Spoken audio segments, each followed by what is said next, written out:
Gardener's World. At this time of year, it's always a trade-off between letting plants be free and loose and have that lovely sort of careless abandon, and yet trying to stop it looking chaotic. Just lifting things up so that they hold their own, whatever the weather. And the beauty of these wire supports is that you don't really see them. They blend in very well, and you can use them for single plants or great clumps. Coming up on today's show, Frances returns to her shared allotment plot in Bristol. The allotment is really progressing, but the lovely thing about it is there's always that bit of escapism when you come up here. And we go to Kent, discover one man's passion for wild orchids. When I saw my first orchid, it felt like an emotional punch to the chest, and I still get that when I find a new orchid even to this day. And I shall be sorting out my cottage garden borders, as well as harvesting my garlic.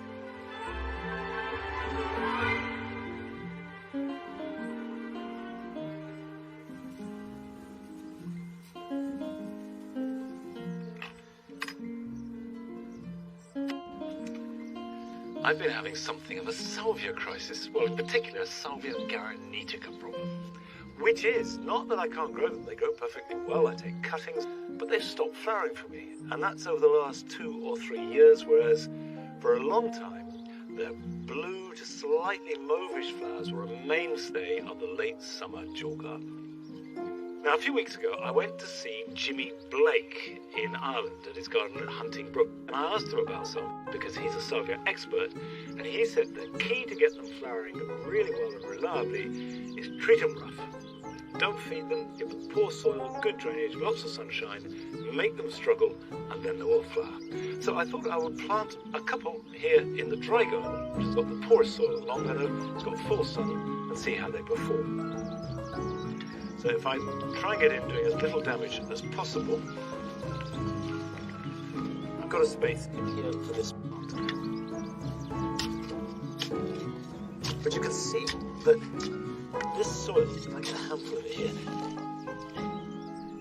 that is not standard long meadow soil. It looks quite nice, but it's very gritty. It's stony, so it should be perfect for the salvias. So if I dig a hole in here, as best I can, you can see it is. So this will have a tough time. It has a very strong smell, slightly pineapple-y, but very, very distinctive. So that goes in there like that, and backfill around it.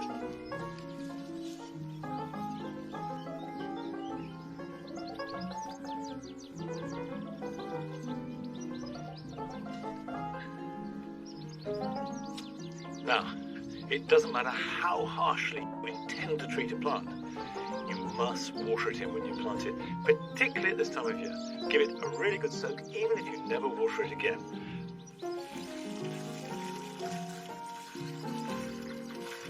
The dry garden at this time of year becomes slightly anarchic, which I like. Things like the steeper, the teasels, and the cardoons are soaring up. But underneath, we have lots of self-sown annuals and perennials. So, by and large, it makes a very easy, happy mix. However, some gardens have to be made in the face of extreme circumstances and conditions. And Joe has been down to North Devon to visit one garden that exactly fits that bill.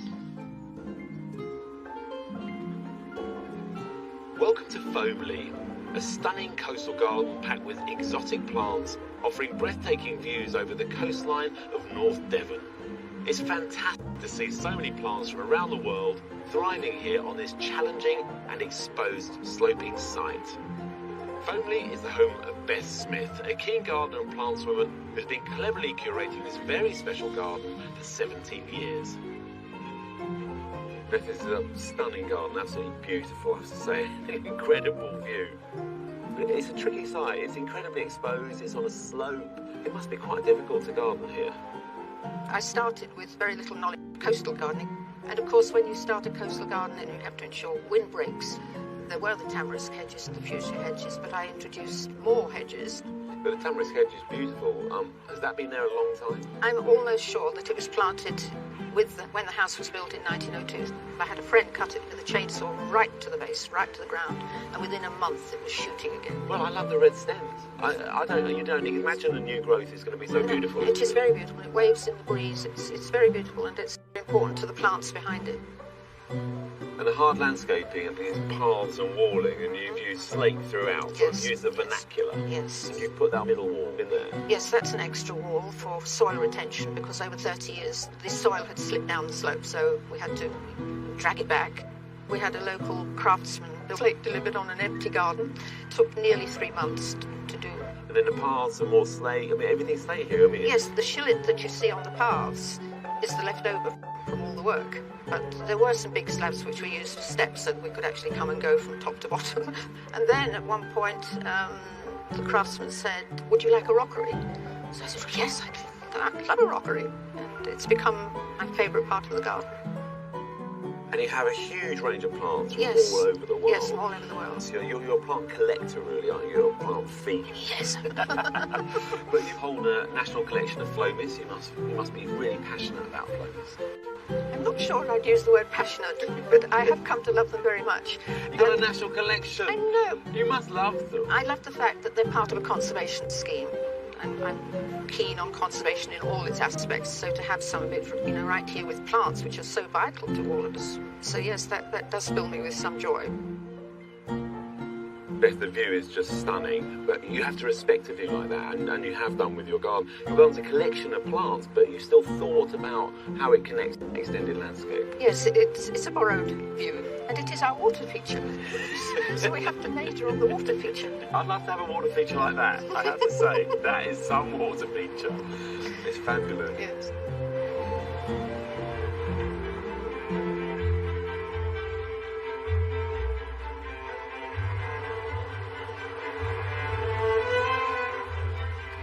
This Agave Americana is just such a fantastic architectural specimen. Beth bought it for £1 in a small little pot, and look at it now, it's absolutely huge and looks brilliant next to this aloe striatula, which she says is pretty hardy as long as you've got really good drainage. A very exotic combination in the rockery part in the garden right at the top here. And these plants have responded to the microclimate really well. That's the way Beth designed the garden. She didn't come up with a plan, she's had to respond to what she's got.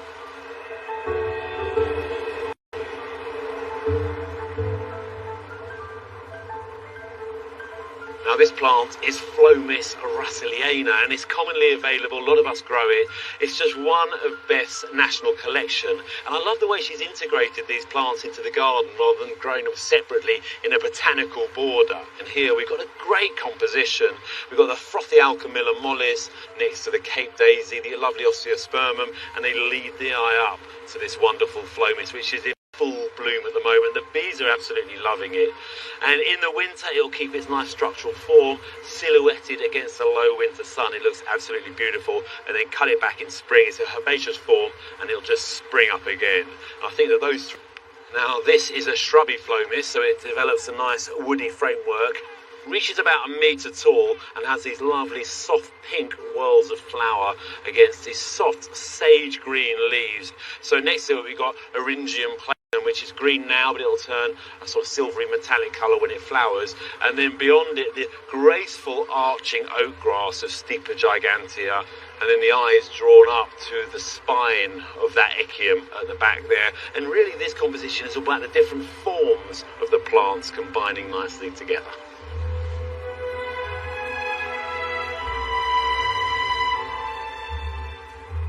One of the key hard landscaping elements that Beth put in when she took charge of this garden was this absolutely gorgeous retaining wall made out of slate. And when you look at the details of the wall, you see these lovely little ferns growing out of it, and it's been backfilled with soil with excellent drainage, plenty of grit added. So plants like succulents and alpines are growing happily alongside each other. And I love this combination of the sedum, the fleshy leaves and the bright reds and greens coming through. And next to it, we've got this lovely little Artemisia, feathery silvery foliage, and the combination is just beautiful. And then you remember where you are, because you can hear the crashing waves, and you turn around, and of course there's that amazing view, and you've gone from the micro to the macro. It's astonishing.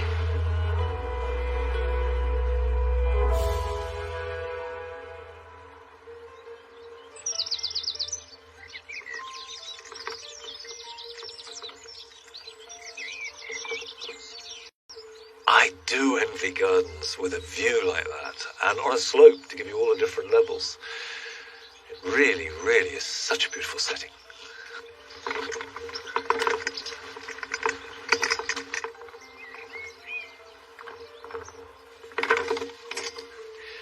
This is my garlic bed.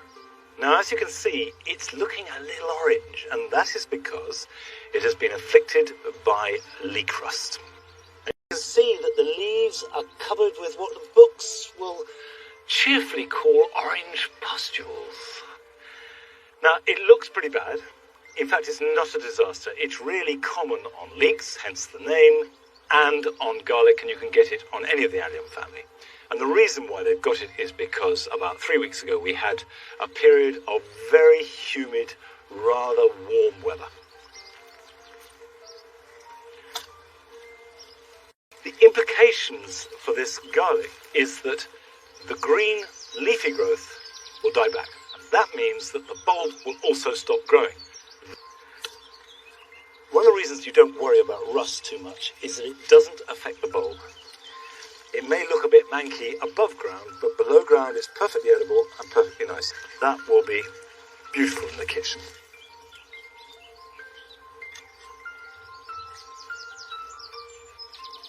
These went into the ground in September.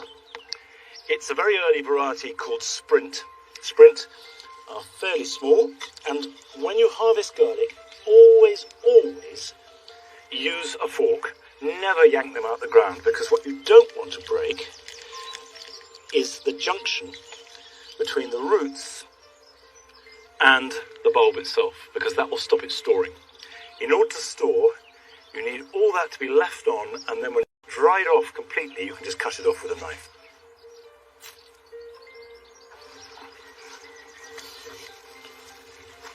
Just gently tease the soil off the roots. Don't be rough with those roots.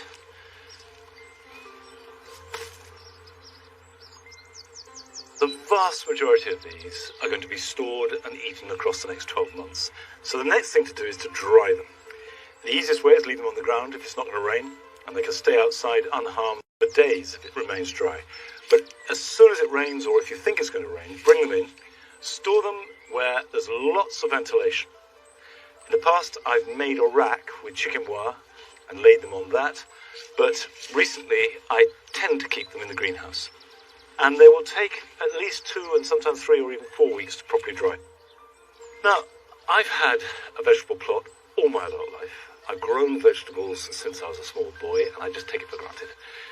But increasingly, young people in their 20s and early 30s just don't have access to any land. And Frances has been in that position. And it's not until this year that she's been able to find an allotment which she is sharing down in Bristol. And that's where we find out.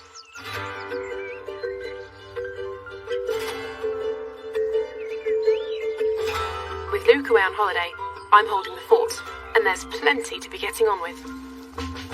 Luke has allowed me to share part of this allotment, but it's still quite a big responsibility being here on my own.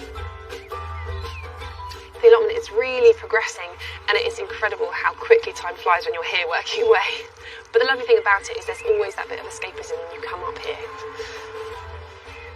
The big bit of news is that finally these raised beds are all finished. I have the top 4 and Luke has the bottom 2, so he has some sweet peas and things growing down there. And I'm turning this, my last bed, into a brassica bed. So I'm planting the kale sprouts I had growing in the polytunnel. I think we spent so much time building stuff and improving the what I'm going to do is plant some flowering plants and a bit more lush growth just to make it look a little bit nicer. But the chard is looking really good, and there are 2 courgettes forming on those plants, which is very exciting. But there's plenty more to show you. When you plant any brassicas, it's essential that you net them to protect them from cabbage white butterflies and from birds. This is the area that Luke's been building. And it's really lovely because it's surrounded by fruit trees, so eventually in years to come it will be a very private and secluded area. These two beds are coming on nicely, but it's a bit of a mixed bag. So here, the black fly have attacked my broad beans. I'm not too worried because there are loads of ladybirds eating them, which is nice. It's a whole ecosystem. And also my chickpeas, which are the ones I'm really interested in growing because I've never grown them before, are doing well. So if the broad beans are a decoy, that's fine by me. The flowers all around are coming up really nicely, so hopefully that'll be looking very lovely soon. My sweet corn are doing quite well, but the rocket that's planted in between them has begun to flower, so I'm just going to cut those flowers off and encourage it to regenerate a little bit. And I can see that the slug problem, if you remember from last time, although it's still here, the sheep's wool's doing all right. The eggshells maybe aren't doing quite as well, and I can see that Luke's put some beer traps down as well on his side, so I think it's fair to say I won that little experiment. That job done, on to the next one. With Luke away, he's left me in charge of finishing the herb garden at the top of the plot. But before I start planting, there's a group nearby who really know a thing or two about herbs. They even have their own medicine garden. This I have to see. Bex Griffiths, along with a group of trained herbalists, set up the garden 6 years ago in the hope of growing plants for medicinal purposes. One community project supported by this is Herbalists Without Borders, which is now making a real difference. Herbalists Without Borders is a project to provide free herbal medicine for migrants who have trouble accessing healthcare. We make the herbal medicines by either growing the herbs or harvesting wild herbs. But to practice as you do actually need a lot of training and kind of qualifications to do that.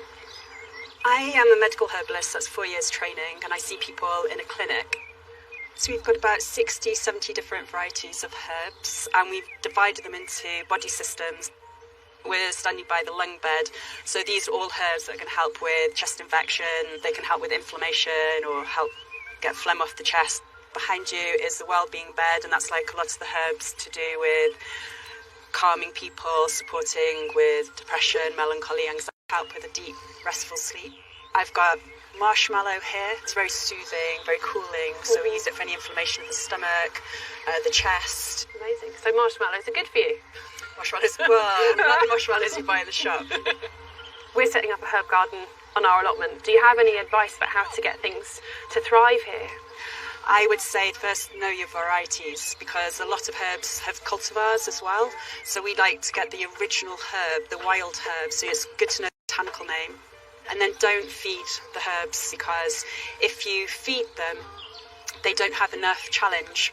So they don't produce the secondary metabolites, which are these chemicals that plants produce to fend off an insect attack, or they will heal a wound. And these secondary metabolites are actually the medicine for them and the medicine for us.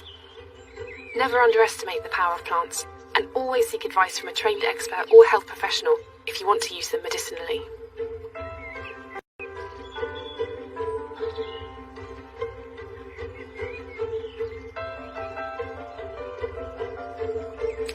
To prepare this bed for the herbs, it took a lot of weeding and breaking up of the clay soil.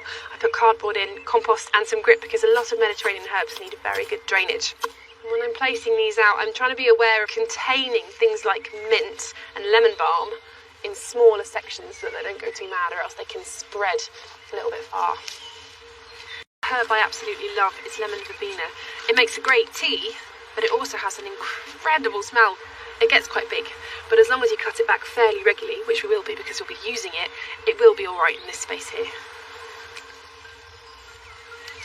People always rave about lavender, but I think with very good reason. It looks fantastic, it smells fantastic, and the flowers are amazing for pollinators. Bees absolutely cover them in the summer. It flowers all summer and all autumn, and it has amazing colour uses, as well as being really good for relaxing. So I think it's a bit of an all-rounder, really.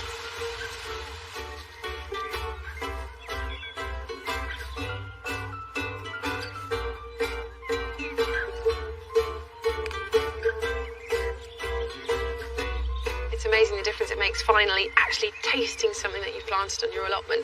I can't wait for Luke to come back and see all the work that I've done. Share a nice cup of tea with him in this very spot. Job well done, I think.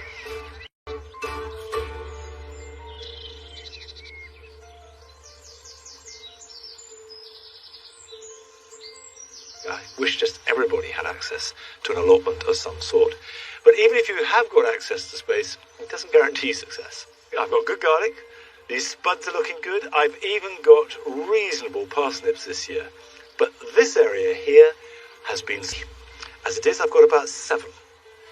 Total failure. In fact, this has happened to me before, and I suspect it's happened to you too if you've grown carrots over any time. They are surprisingly erratic to germinate. Doesn't mean there's anything wrong with you, your techniques, or the soil. It's just what carrots do sometimes. And it's not too late to have another sowing now, which you can start to harvest at the end of summer, and will sit in the ground all winter for you to draw upon whenever you need them. And what I do is simply on the same spot, just rake it over, loosen the soil a bit, and re-sow it. Now the last lot I grew in rows, but I'm going to broadcast these, and the technique I use for broadcasting is in rows created by boards. So we'll put a board there like that, and then this other board, something like that. So where the boards are will be clean lines where I can distinguish the difference between little weeds growing and the carrots. Now I'm going to sow a variety that not only have I never grown before, but I've never heard of before. It is called Nigel. This is Nigel the carrot. So just a light sprinkle. And I'm going to make this packet cover the whole of this area. And they should germinate in about 2 weeks.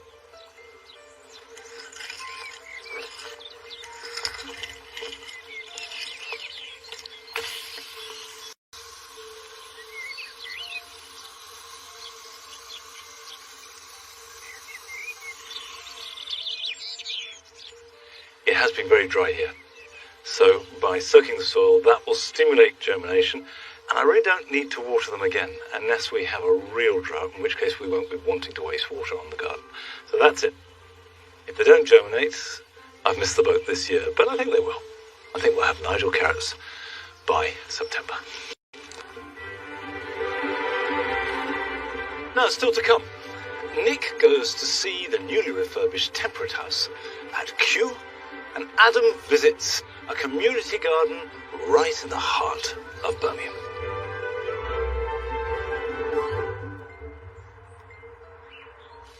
At this point of summer, you sometimes have to make some tough decisions because the garden is performing wonderfully well. The cottage garden here is just overflowing with roses, there's colour everywhere. But you have to see the big picture. And a lot of plants have gone over. Here we have the remnants of the forget-me-nots, dead, dry, and these are biennials. They will die back now, set their seed, and new plants will grow next year. There are dead leaves from all the early flowering stuff out the way. See what gaps we've got, and then introduce new plants to extend the flowering season.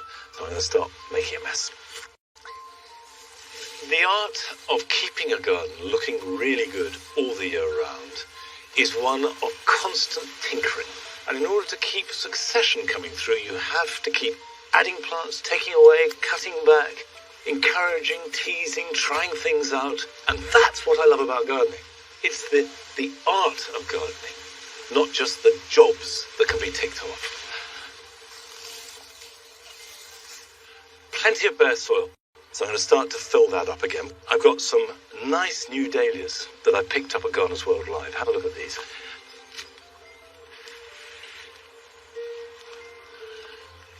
Now this is a dahlia with a slightly unfortunate name of Honka Fragile. But don't be put off by that because there are a number of things I really like about it. One is the unusual star-shaped flowers, and this manages to combine strength and a degree of delicacy. And what I was particularly looking for, and increasingly am with dahlias, are tall, upright plants that will hold their own, that won't need a huge amount of staking, you can put at the back or the middle of a border to give it vertical structure as well as horizontal. And I think this will do the job really well. So let's put it in position at the back and see if that's going to work. Like that. The great thing to remember when you put in dahlias or any tenderish plant at this time of year is that they are not permanent. The dahlia will be lifted and put into storage in November. so it's just got to perform for the second half of summer and into autumn. Dahlias will grow in light shade. They like sunshine, and you should give it to them when you can, but if you've got dappled shade, they will flower perfectly well. Okay, moving on. I am going to introduce this foxglove. I'm really keen on foxgloves at the moment. This is called Polka Dot Pippa. It's got a pink, touched with apricot, and then this yellowy back. And I think that will work really well when you think of it with the achillea, with the lutea, with the rose. This is picking up those colours with a touch of pink. And it is sterile, so it will not set seed, but it's perennial. I'm going to plant these in a group, I think, in this space here. These plants will last 3, 4, even 5 years, and they will flower long after other foxgloves have set seed and got ready for the next year. Yeah, I think they look great. And of course the forget-me-nots and the daffodils and everything else. The secret of this is very tight control. It may look natural, but it's fine-tuning in great detail. But you can enjoy plants without any control whatsoever. To walk through the countryside at this time of year, enjoying wildflowers is just as much of a treat as visiting a garden. And we now go to Kent to join an enthusiast who gets his thrills from one particular group of wildflowers.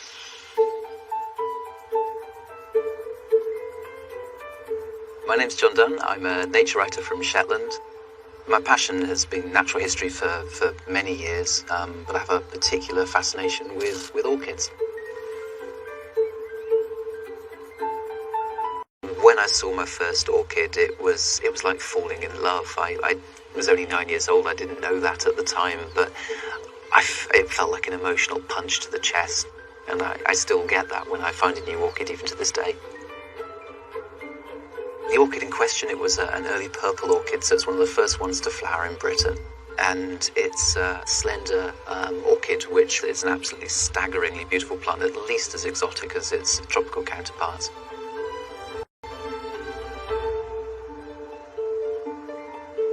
I'm not a ticker. I don't just want to see these things once and tick them off a list. That's not what does it for me. There's always a sense of appreciation of the beauty of each individual flower. When I saw my first lady orchid, it was a revelation, because they're not like some orchids, which are quite small and unassuming. But a lady orchid is a magnificent thing. They're tall, they're architectural, they've got beautiful structure with the white frilly dress and the purple bonnet. But of course they vary wildly. You get pure white ones with apple green bonnets, and then you go right through to very dark suffused burgundy all over ones as well.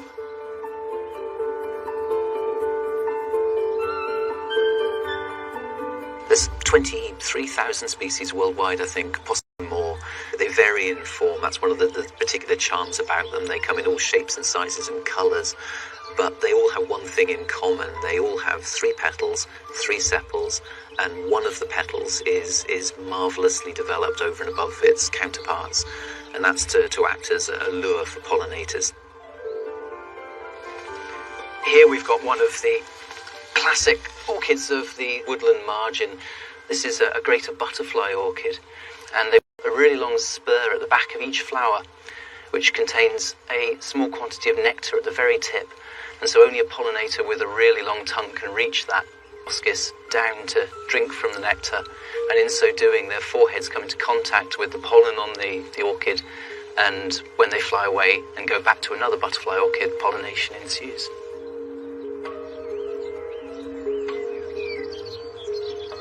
People might assume that you can't grow native or terrestrial orchids in their garden, and for the most part that's right. The ones which grow in the wild in Britain don't transplant into gardens. They invariably will die. But sometimes wild orchids will choose us and will actually turn up in our gardens under their own steam.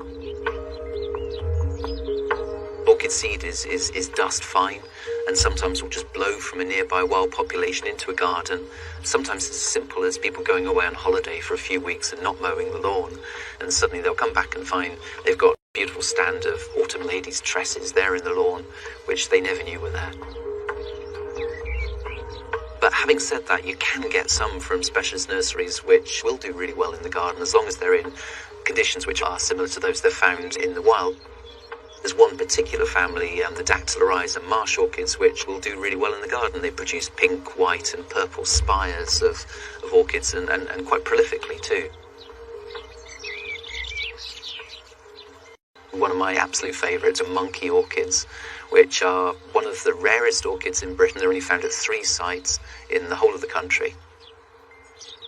This reserve that the monkey orchids are flourishing on is really special because it's an ancient, undisturbed meadow.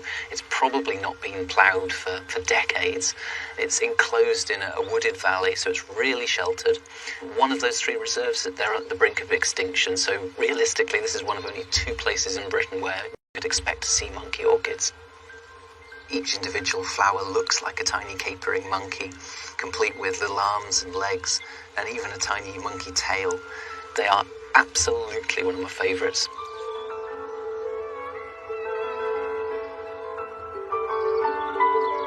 There are still hundreds, thousands of orchids I'd like to see, and every year I go back and see the same species I've seen before, and it's just as good. I think I'm always looking for orchids. I'm always on alert for them. I think I'm tuned into them now. It's become a lifelong obsession.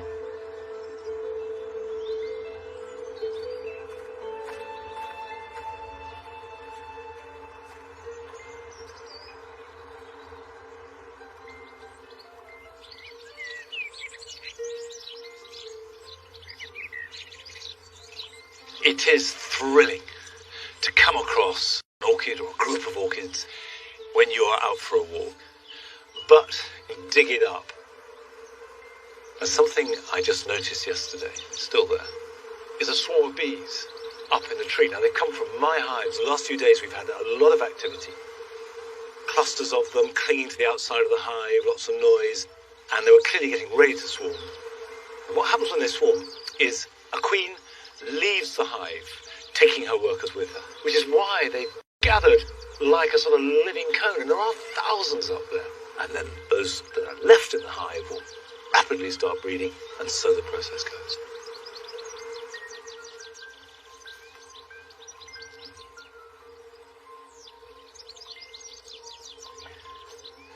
I made this soft fruit area last year, and most of it was planted up with young plants that quite frankly did very little last year. They just got their roots established, didn't bear any fruits, and that was fine. But this year they're starting to bear fruit.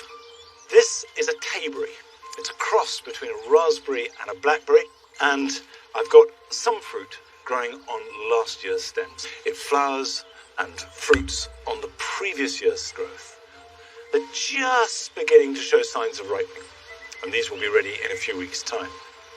Last year's growth was modest by Tayberry standards, but this year's growth is twice as big. And so, if I tie it in as it goes, the new stems will be in place, tied and fan-shaped, ready for picking next year. Now, I've got a glove here because Tayberries are absolutely delicious, but they are prickly. And not just the stems, the leaves, all of it is prickly. We'll just tie this gently in place, but gloves make it 10 times worse, not least because I'm clumsy enough as it is. I need another hand. Now, why can't you tie ties? Nell, do you want to take my glove? Lily? Here, do you want that? Come here. Good girl.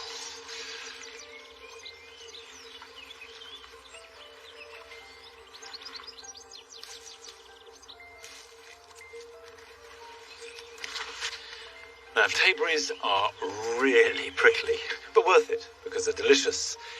Here is a plant that has no prickles at all. This is a blackberry. This is a variety called Apache, and it's completely thornless. Absolutely smooth, you can see really vigorous, so it's a brilliant one to grow at home. They're really easy to grow. They'll take a bit of shade, they'll take sunshine, and they are truly delicious. And as long as you've got a wall of some kind, that's all you need. Now, if you think I'm sounding a little bit smug about the soft fruit, then don't think it's gone all to plan. I've had 1 or 2 problems. Come and have a look at this. Which are fine, except for the fact, look at this little blighter here. These here are gooseberry sawfly. Now, gooseberry sawfly is a little fly that lays its eggs at the heart of the plant on the underside of leaves. The eggs then hatch out and the larvae slowly eat their way through the foliage of the plant. And there are only really two ways of getting rid of them. The most practical and easiest way is to knock them off, and you can do that either by hand or with a jet of water. Just water the bush down and that removes them. There is also a nematode that you can get, which if you apply at the right time, and like all nematodes, timing is essential, that will work as a natural kind of insecticide. But don't think about spraying them with a chemical, because it's such a blunt instrument and will kill other insects, and also you don't want chemicals around fruit that you're going to eat. Now, going from everyday gardening problems to horticultural glory, because Nick has been to Kew to pay a visit to the recently refurbished Temperate House.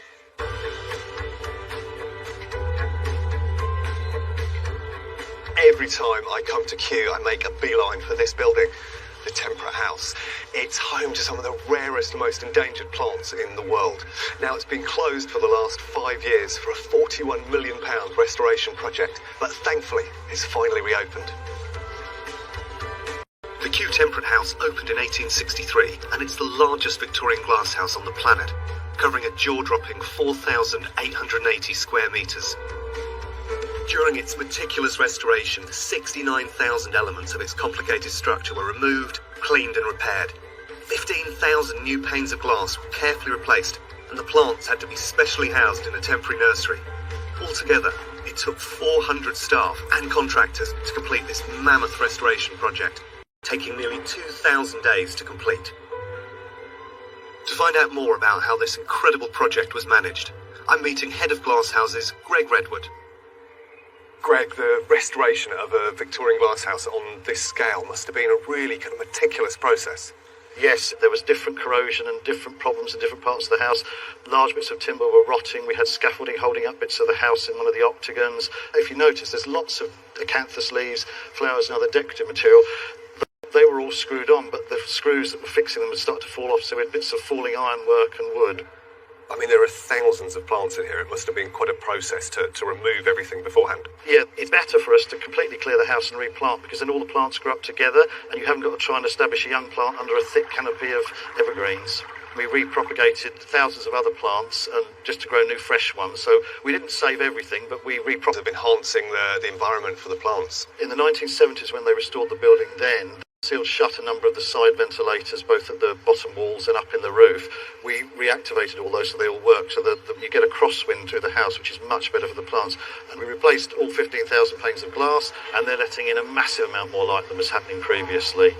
The other thing we did was put a heating trench up the centre of the house, because that had been taken away. So that's all helped to improve the environmental growing conditions for the plants. Some of them have literally grown more in the first 3 months than they were growing a whole year before, because the soil was tired, the air was quite stagnant, light levels were low, so it's made a massive difference to it. And as the seasons go on, I think we'll get far better flowering and fruiting than we've ever had. The South African collection here has always been a favourite of mine, and there's one rare plant that I'm really excited to see. Your cycads and encephalatus here are superb specimens, but I understand in South Africa there's a real problem with them in the wild. They're being stolen, so they're having to be microchipped to protect them. But this chap, this encephalatus, has got a bit more of a challenge on his hands, right? Yes, this is what's referred to as the loneliest plant in the world. It's Encephalatus woodii. It was discovered in about 1895. The original clump, of which this is an offset, was male. No female plants have ever been found, so its future is somewhat bleak. I mean, I guess one of the reasons that cycads and encephalatus have been around for millions of years is just how tough they are. I mean, the cuticle on the outside of this leaf, it's really, really, really solid. And the cones they produce are really quite different to a conifer, aren't they? Yes, but interestingly, the whole plant is full of nasty toxins which would kill you or I if we ate any of them, but they've outlived all their predators apart from glasshouse mealybugs, which they occasionally get, but we can deal with that fairly easily. So this living legend really needs a girlfriend, right? Absolutely. Let's hope one day there's one hiding away somewhere.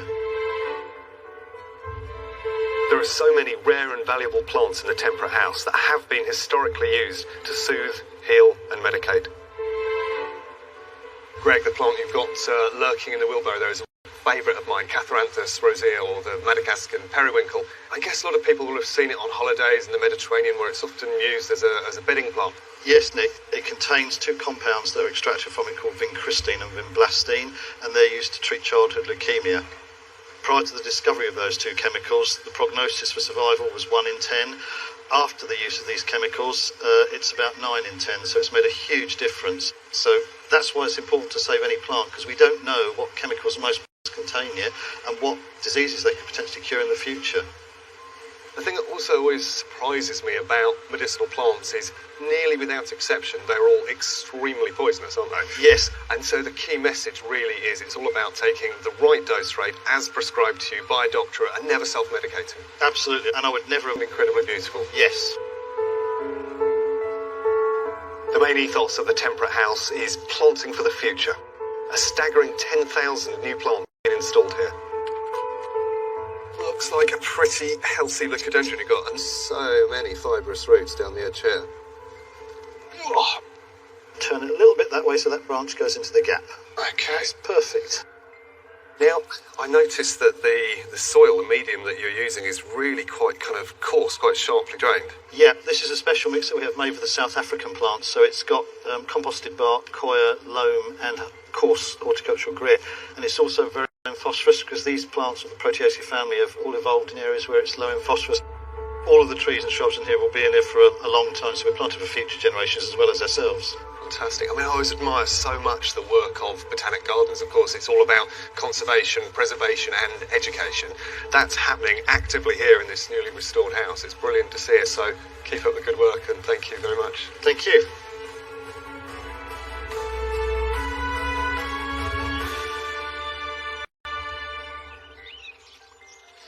I love Kew, and I first visited the Temperate House 40 years ago, so I can't wait to go back and see it, restored to its full glory.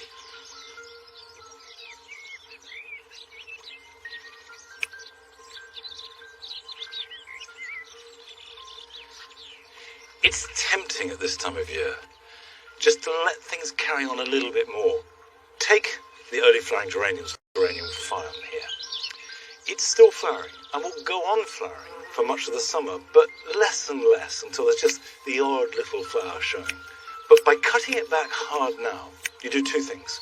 One, it will grow back and will flower with re-infused energy and vigour, and also you create space around it, which you can plant into, and that will boost the performance later on in the summer.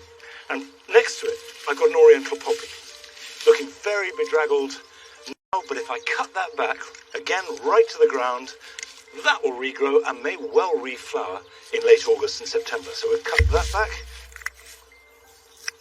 So at this critical point in the year, now's the time to cut back, accept that the garden will look a little bit raggedy for a week or two, and then it will pick up again and last you into autumn.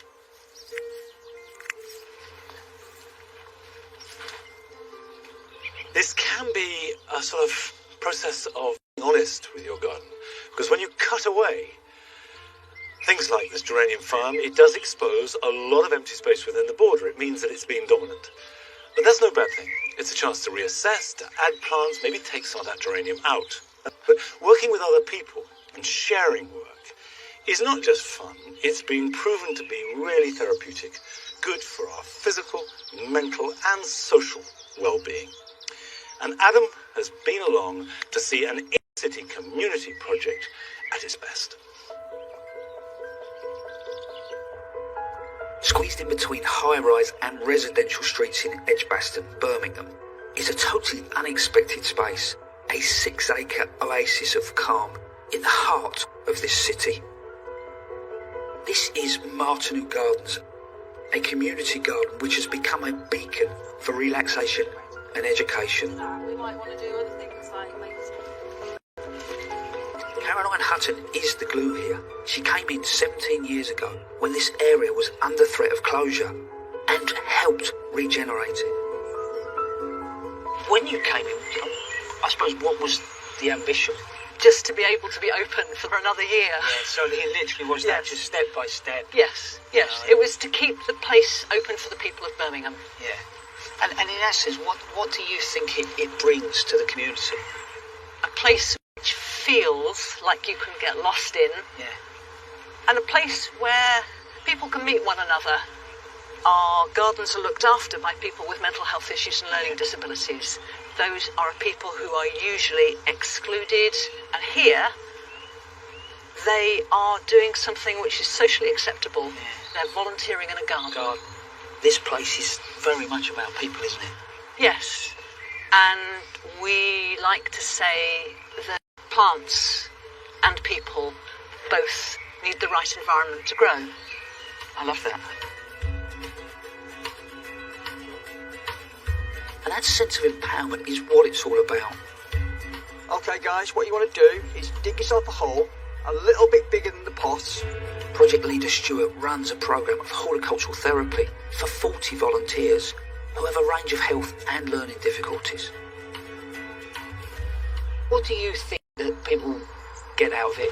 You can make mistakes with plants. Plants will grow again, you know what I mean? They're forgiving. Yeah, No, they're not going to talk back at you. So what do you think that gives them? Do you think that, what is it, confidence? Do they feel relaxed when they come in? It's their space. You know, they've created all this. Yeah. You know, so it gives them ownership as well. Yeah. And it's that nature-nurture thing. So once you start to look after something, you then start to look after yourself as well, especially with mental health. It's really engaging, isn't it? I think once you've got your hands in the soil and you've got the light trickling on the rill here and the smells, you're distracted, you're not focusing on your illness. And you've got a new area, mate, that you're working on. What was the thinking behind it? With new shrubs, new plants, and you've got perfumes and scents, which the volunteers designed. Without them, this wouldn't be here. No. It really wouldn't be here. So you guys haven't finished this quite yet? Apparently, Not yet. I'm here to help, and if that's all right. Lead the way.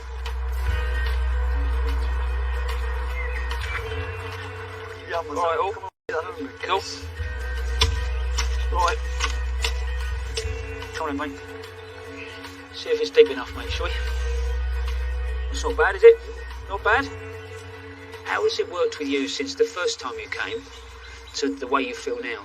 Well, it made a huge difference for me because of the kind of isolation I was coming through my illness. Yeah. As soon as I walked through them gates, this is a completely different world for me. Yeah. And it was so tranquil and, you know, it's that nature part of me. And it just makes me forget about the problems I have. Yeah. And it's giving me a self-esteem back.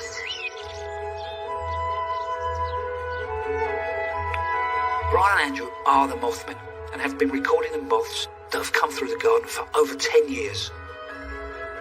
That's a hawk moth. Oh, look. It's well behaved. How often would you get something like that? You get a year. How many species would you get coming to the garden? On our moth list, we've got 350. Have you really? Yes. But it proves, though, doesn't it? You know, in a sense, this is a green oasis in the middle of a city. Yes. And what that attracts is unbelievable, really, isn't it? That's right. So within a city, you can find that many. Yeah. Right, let's see what else we've got. Oh, another one. Another one? Yes. Oh, look. Oh, come on, Really? Look at that. They really are stunning, aren't they? Oh, another one. Really? Yeah. Gosh. Andrew, I'd say your knowledge, mate, is fantastic. What do you think this place gives to the community? What we're seeing is that the wildlife is thriving Yeah. as a result of the way that we manage the site. How many have we got today? One little count up, just give us a rough idea. Right. I make it 17. 17. Yeah, see, look, there we go. One session. I can be a lucky mascot. Or a lucky moth Scott.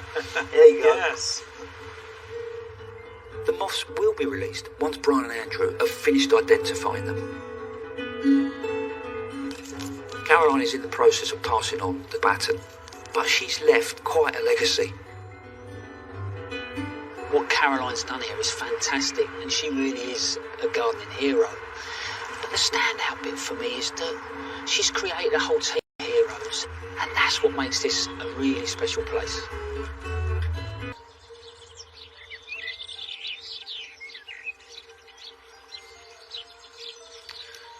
We occasionally get hawk moths here, but I've certainly never seen more than one at a time. Now these are a couple of rows of wallflowers that I sowed about a month ago, and they germinated well. The idea with wallflowers or any biennial is to grow a really good strong plant between now and autumn. Towards that end, I need to thin them out. So to start with, I'm just going to thin out the smaller ones, like that, and look to leave a gap of about an inch between each plant. I will then, in about another month's time, lift them and space them out about 6 inches apart.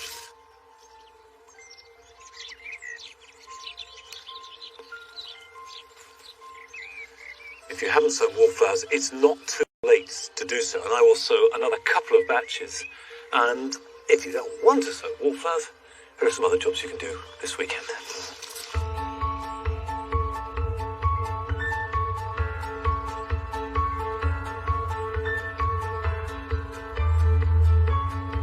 In order to keep roses flowering for as long as possible, it is important to deadhead regularly, daily if you can.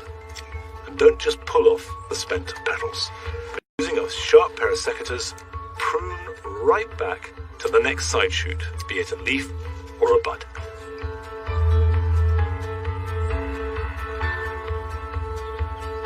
If you're growing cordon tomatoes, you want to maximize the amount of fruit per plant.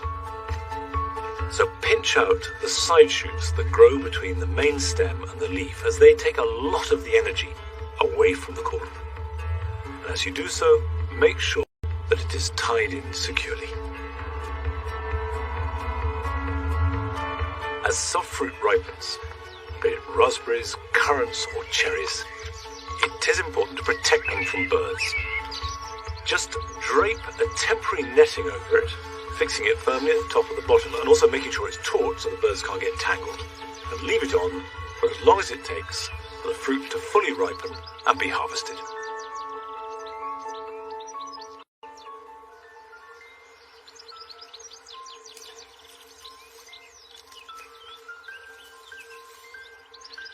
I planted ramblers and climbers at the base of many of the apple trees here in the orchard about 3 years ago.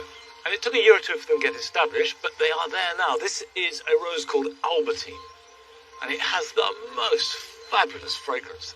And it is starting to climb up the tree. And obviously you have to help it a bit, so it's a continuing job.